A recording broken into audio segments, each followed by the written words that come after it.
Hi, welcome back to the channel and welcome back to the van conversion. Today's challenge is going to be to try and cut some great big holes in our roof and fit the roof lights. So we've got one to go up here above the kitchen area and one near the back of the van where the beds are going to be.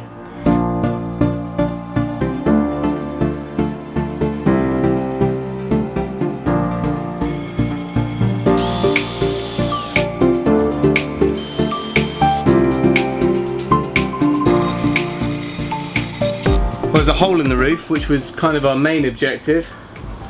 So the very first thing we need to do is build a little subframe which is going to sit underneath the metal roof to allow us to kind of sandwich the two parts of the roof light together. And the back model is slightly different, we need to screw into that wood. So we need to, unfortunately we haven't got much space to play with either side, so we've only got about 20mm width of a frame to make. And it needs to have an internal opening of 39 centimeters square, so it's the same opening as what's required by the roof light manufacturer, and that will just sit underneath both of them. So we're going to go make those now. This stud work is exactly what we need as far as the width. We needed 37mm to bring the roof height down to the height of the battens we're going to be screwing our cladding to. So we're going to do a tongue and groove ceiling. So 37mm was the magic number. This is actually that, but of course we can't have that width because we don't need that much width, and we can't even fit it between the ribs. Plus that would be a huge thermal bridge through our insulation. So what we need is a 20mm cut off here. I've got the little tiny bandsaw up here so we can run these little strips off, and then we'll make up our box frame.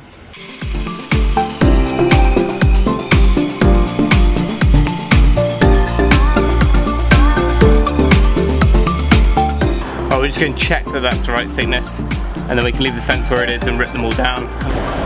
Yeah, we're good to go. We need 8 of these to make up our frames.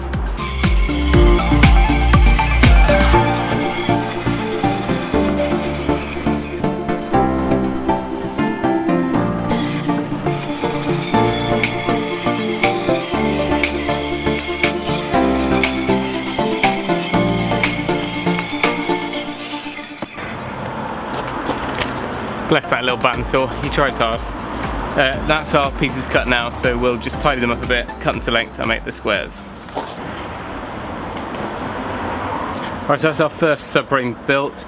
It is worth looking at the manufacturer's instructions because we've bought 2 different ones, and one asks for a 390mm opening, one asks for a 400mm opening. So just bear that in mind when you cut them. It might be slightly different from what the actual model name is. It sounds really simple, but I'll just guide you through how I'm making these up just in case you want to see it in a bit more detail. So many of you may be seasoned DIYers on the channel, but if you're not, you just want a little bit of a insight into how simple something like this can be. We obviously need a square frame here, and our opening's 390. The next one will be 400, so I've just measured 2 of the battens off at 400, which will give us one length, and then of course 400 plus the width of the 2 of these added together is how long the edges need to be. And there's no need to get fancy with the joinery. This is just a basic subframe. It's going to all be hidden, so I've just put 2 screws in there. If you find the wood splitting, then just make sure you put a pilot hole in first.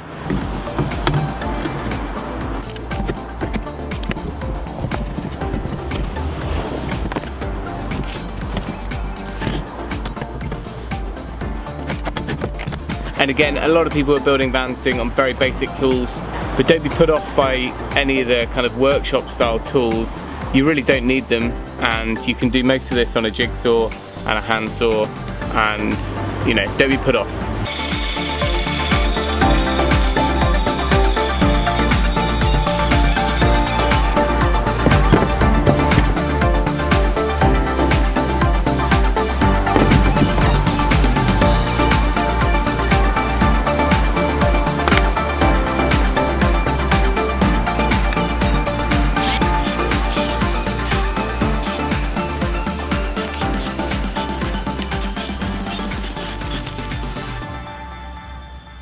just label up which one's the 400 and which one's the 390. and then I'll just go and show you how these are going to work inside the van. So we'll have our frame sitting against the panel like that, or similar. And the reason why I've chosen this to be 37mm is because on top of these ribs, or underneath these ribs, we are going to have some plywood strips which will just be like battens to fix our cladding to, and those are 12mm. So when you put those battens on, the depth of this is equal to where these are going to be, if that makes sense. So that means our cladding can attach to these and also tie into the edge of this frame nice and neatly, and all the way up to the roof light. So I think the next thing to get started on is to work out our positioning for these frames, just to make sure they're bang in the middle of the van, and then to transfer that to the outside, because I'll be cutting the metal from the outside.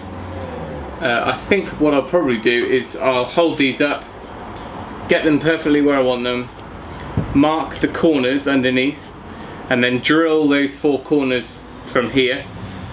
Then when I get up on top, I can just join up those corners. I'm going to lay some tape down and then make the cut from the outside. I think that's probably the easiest way. It's going to be easier to tell the middle of the van and the measurements from the inside than if I try and centralise this on top of the roof. But I guess you could do it either way. So what I'm going to do is mark the middle onto our frame, middle on here, and then we can line those up, and then I can mark this. Otherwise it's going to be a 2-person job and I'm going to be juggling around, balancing things on my head.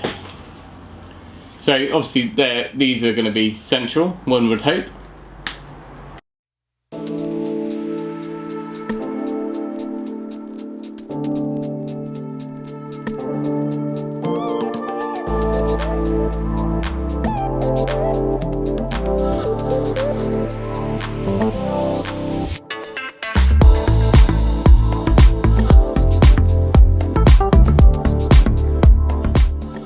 So I've marked the corners. That was easier, because otherwise if you do a dot, you're kind of going in at a skew. We'll mark the other one, and then we'll drill our 8 holes, go up on top, and get busy with the jigsaw.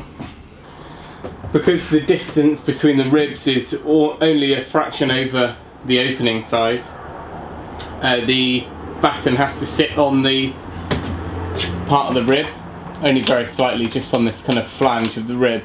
So for that reason I've shortened this one slightly so that this sits flush up against the roof, this one sits on the rib. Alright, here we go, let's make a hole in the roof. Just make sure it's a dry day before you start this. So I'm going to go through with a small one first. I'm not going to use a centre punch because I don't think I need it, because I can put a decent pressure on. We'll just see if it walks or not.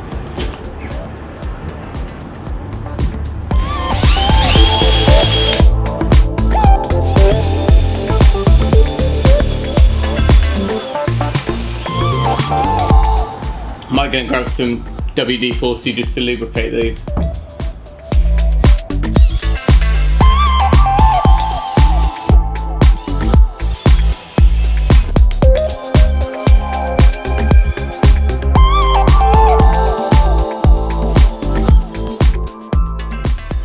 So the corners are marked out now, and I'll be able to see them from above.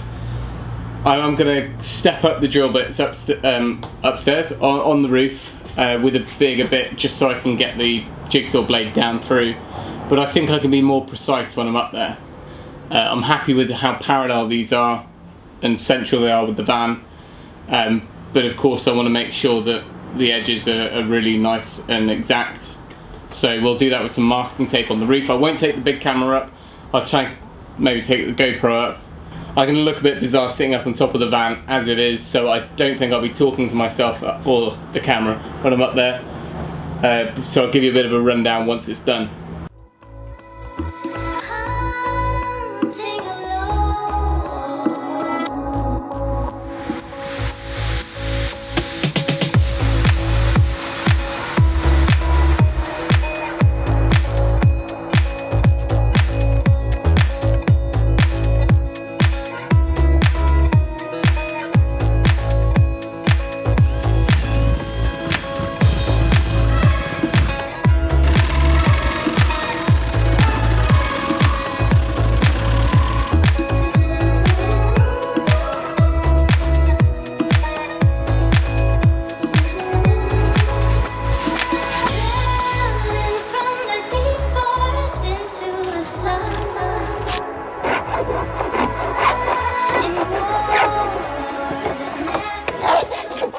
there's a hole in the roof, which was kind of our main objective.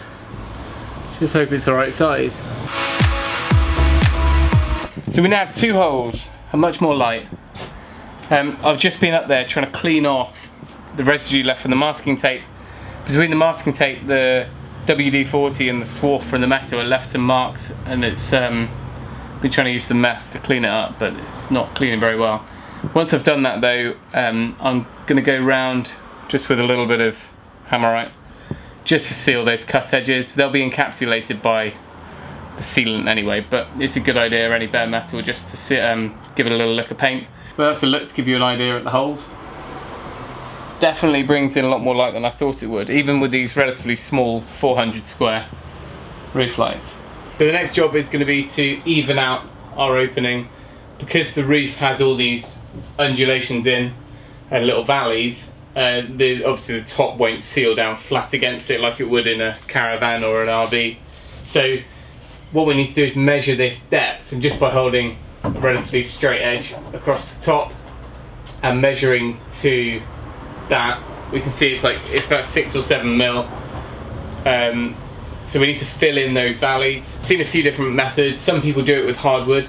Some people would just stick in loads more of the sealant in there, which could work, but what I'm going to do is what I've seen a few others do, which is to infill these valleys with some UPVC trim like you'd use for windows. That's 6 mil thick, it's a little demolding, and we'll just cut little lengths. We'll pop those in on some adhesive first, and that gives us a flat bed to bond the whole window down to. So we need 12 little strips, and they need to be 60 mil long, yeah, maybe 58 mil. So 12 strips of 58 mil. It's definitely looking like it could rain soon, which is not ideal. But hey, it's England. Yeah, 30 mil by 6 mil. I set the fence at 58 mil. So we'll just cut these little strips.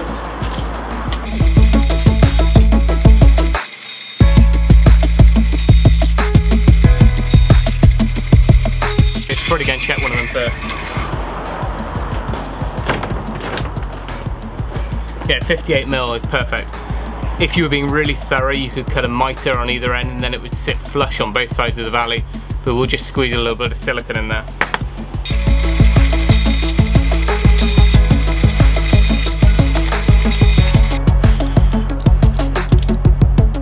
Okay, so when it comes to the sealants, I've used a few different ones so far.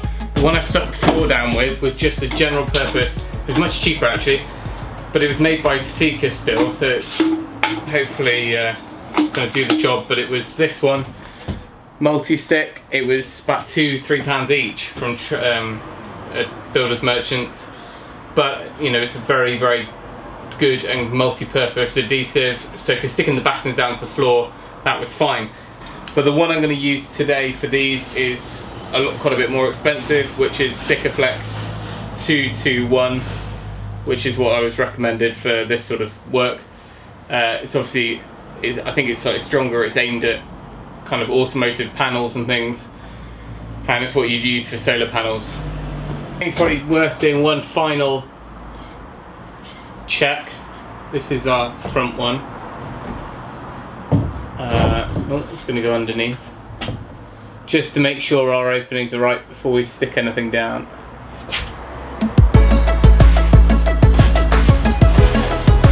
Goes in here.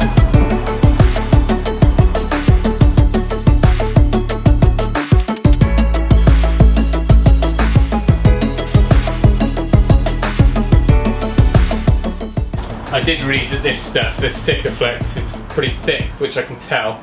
And if you're doing it in the winter, you have to warm up the tubes first. So it might be worth bearing in mind. So what I'm going to do is I've left them a little bit high.